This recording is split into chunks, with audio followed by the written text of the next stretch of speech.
لە ماوەی 100 ساڵی ڕابردوودا ئەوەی دەرفەتە زێڕینەکانی کوردی گۆڕیوە بۆ نەهامەتی لە باشترین حاڵەتدا خراپخوێنەوەی قۆناغ و واقعی نەبوون بووە بۆ قۆستنەوەی ئەو دەرفەتانە و گەیشتن بە ئامانجەکان لە مافی چارەنووسدا. زۆربەی دژواری و ماڵوێرانی کورد لە نەبوونی سەروەری وڵات و مافی چارەنووسدا کورد بۆتەوە.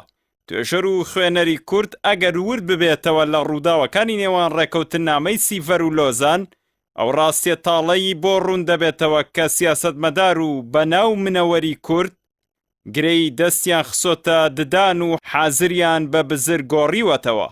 بەندەکانی سیڤەریان بۆ ڕیفراندۆمی سربەخۆی و دەوڵەتی کوردستان گۆڕیوەتەوە بە بەڵێنە چاوەشەکاریەکانی ئەتاتورک و ئەو دەرفەتە زێڕینەیان گۆڕیەوە بە قۆناغی تاریکی و قڕکردنی نەتەوەیی. چەندین قۆناغی کوردایەتی سیڤەر و لۆزانی معنەوی تێدا دووبارە بۆتەوە کە نابێت جگەل لە سیاسەتمەداری کورد و ئەوانەی بەڕێبەری قۆناغەکان ناسراون گلەی لە کەسی تر بکرێت.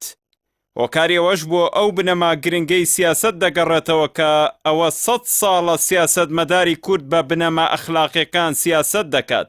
واتە بڕوای وایە ئەوانەی لە قۆناغێکدا وەکو کارد بەکاری دێنن ئەخلاق ڕێگەیان نادات ڕەهای بکەن و تا گەیشتن بە ئامانجەکانی پشتی بەرنادن. کاوە خوێندنەوەیەکی ناهۆشیارانەی سیاسەتی وڵاتانی سەرمایەداری و بەرژەوەندی خوازە کە سیاسەت بە بەرژەوەندی دەکەن نەک بە ئەخلاق. بۆیە لە هەر مامەڵێک لەگەڵ ئەو جۆرە وڵاتانەدا دەبێ ڕوون و ئاشکرا دیار بێت کە چۆن و لە بەرامبەر چیدا کورد لە پێناویاندا قوربانی بدات.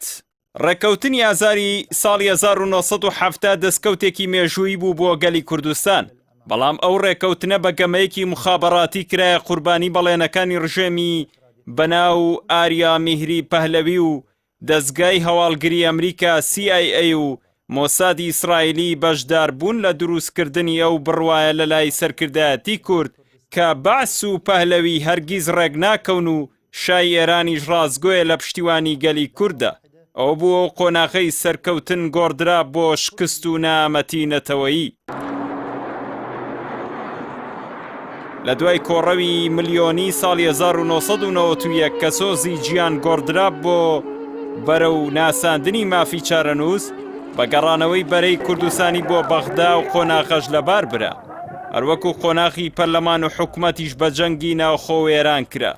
أقسم بالله العلي العظيم لە دوای ساڵی 2003دا کە دەبوو کورد بە مەرج لە بیناکردنەوەی حکومەتی ناوەندیدا بەشداری بکات کە ئاکامەکەی بەگەیشتن بە مافی چارەنووس کۆتایی پێبێت، هەروەکو هەموو گەلانی ئازادی خواز لە باشووری سوودان و کۆسۆڤۆ و تەیموری خۆرەڵات بەو شێوەیە مامەڵەیان کردووە.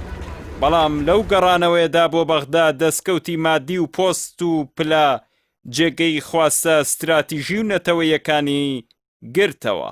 بۆیە دەبێت ڕیشەکانی دەزوەردانی وڵاتانی دەوروبەر و جیان لەوەدا بدۆزینەوە کاتێک کورد یەکریزی ناپارێزێ و دەرفەتەکان لە دەست دەدات و بۆ خۆی ئامادەیە بەبێ مەرج ببێتە کار بەدەستیەوانەوە، ناتوانێت داوای پشک و دەستکەوتی داهاتوو بکات و ببێتە خاوەنی سەروەری خاک و نەتەوەکەی.